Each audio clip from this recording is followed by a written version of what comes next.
Vlada je osnovala još jedno savjetodavno tijelo, Odbor za investicije. U njemu će uz ministra sjediti i bankari koji će svakog mjeseca izvještavati Vladu. Paralelno s tim počela je borba protiv sive ekonomije i to na bizaran način. Od sad ćete morati paziti živi li susjed Marko koji vam je pomogao lijepiti pločice na udaljenosti većoj od 500 metara od vas. Ivana Brkić, Ivan Čorkalo. Friziranje u fušu puno je jeftinije nego u salonu, no to spada u područje sive ekonomije, a zbog toga su na gubitku vlasnici salona. Uzmu si boju, naprave si doma, neka učenica ili neka osoba koja nije si uspjela naći posao i to nažalost se odražava na naš posao. U borbi protiv sive ekonomije Vlada je danas otišla i korak predaleko.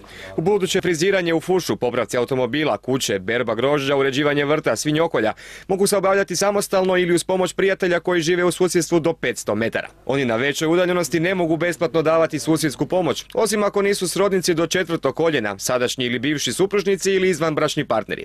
Maksimalna kazna za kršenje zakona je čak 50.000 kuna.